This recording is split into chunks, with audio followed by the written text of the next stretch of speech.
In this video, I'll be using a Pilot Parallel pen. It's the 1.5 millimeter size. I figured it would show off the inks well. Oh, right, this is an ink swatching session. Maybe I should have led with that. Hi, I'm Irene, and this is Inkworks. The Pilot Parallel is pretty easy to disassemble and clean, so with a water bucket at hand, that's what I did between each ink sampling. All of the inks are intended for fountain pen use. This Parallel is a fountain pen. It even comes packaged with an ink cartridge. But since I was using it here as a dip-style pen, I simply removed the cartridge. It's not something I'd done before, but the results were satisfactory enough that I may repeat this exercise in future. My uses of this pen have been few and far between, so I was out of practice. It took a little stop and start to get the proper angle going. Instead of the normal fountain pen nib with tines, this nib consists of two parallel metal plates. How does it work? Magic, just like regular fountain pens. Look, if you want nitty-gritty technical talk, check out Doodlebud's channel. I think he's like an actual engineer or something. Personally, I find him a tad dry when it comes to story times. I mean, has he ever talked about a meal he ate or a dream he had? Kidding. I think he's pretty cool and super informative. Totally subscribed years ago. There's a link in the description to a recent video where Doodlebud recommends 10 budget-friendly fountain pens for beginners. So if you're looking to dip your toes in this stuff, check out that video. These are all of my red or reddish fountain pen inks, and the way these are ordered is from coolest to warmest. At least that was the plan. The first 3 samples look very similar in shade: deep, dark, and cool. Oh, by the way, you probably want to know what the paper is, yeah? It's Rhodia dot grid. Although it's not the best at displaying sheen, I like it because it's a bright white, which is my preferred backdrop for showing off colors.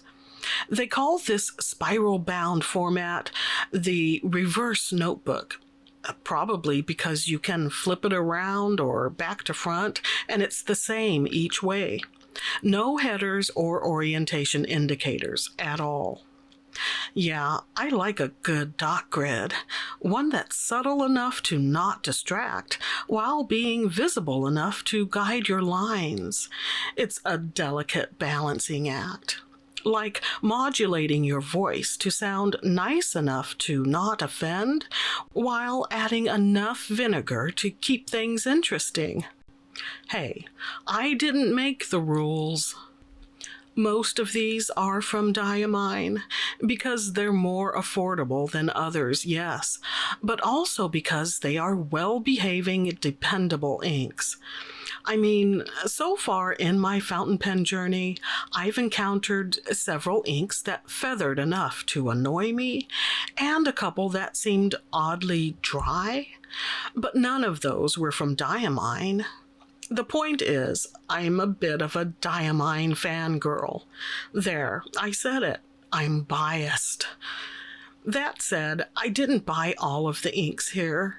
Some, actually most, were gifted to me. So Noodler's Nikita, Colorverse's Tex-Mex, and Diamine's Oxblood are my go-to sort of red. In fact, I've been using Oxblood for a whole lot of stuff, and I fully intend to eventually purchase a full-sized 80 milliliter glass bottle.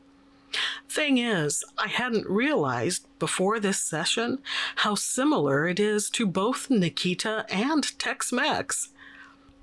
Now, Diamine's Spiced Apple is a lovely shade of red, and it has the added element of gold shimmer.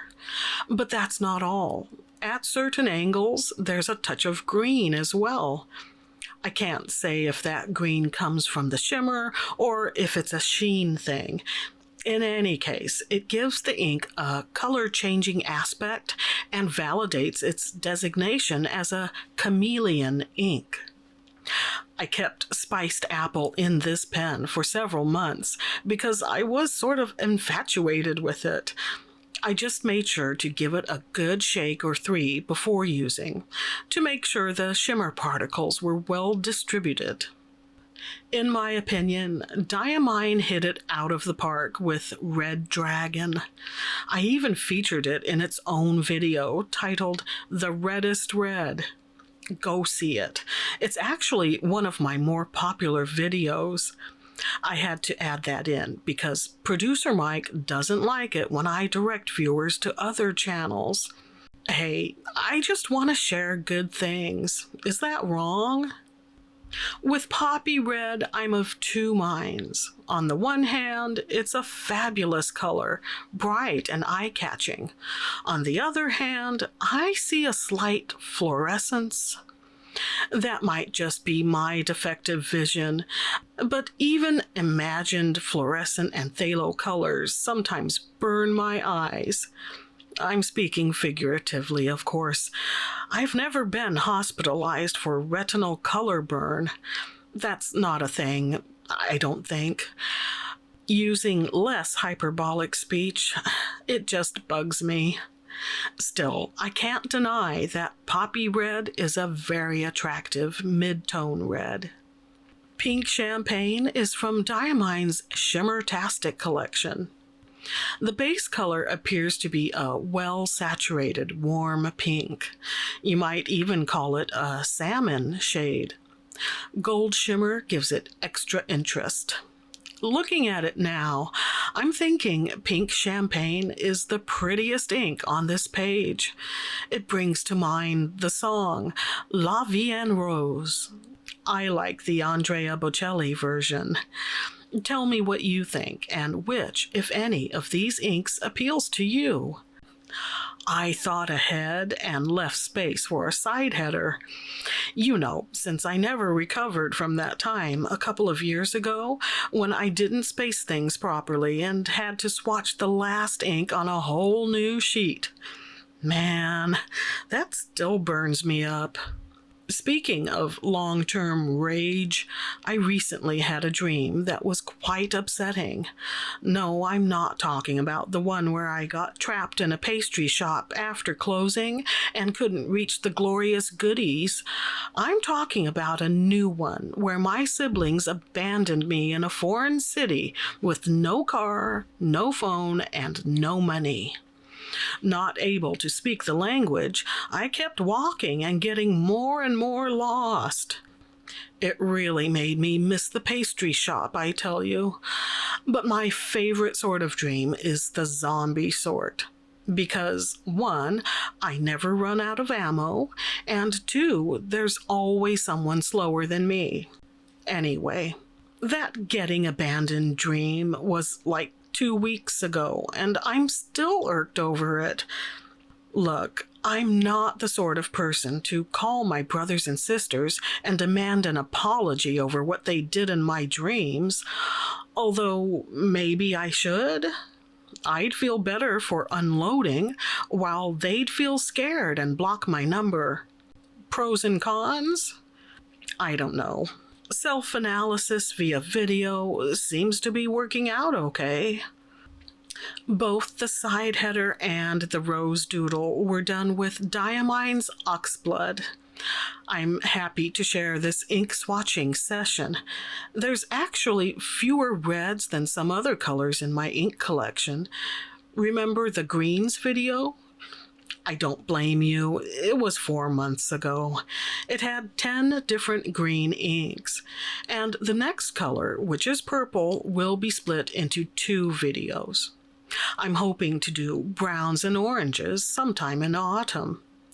Until next time, remember, don't turn red with rage. La Vie en Rose that crap with some gentle good humor. And stay artsy, my friends.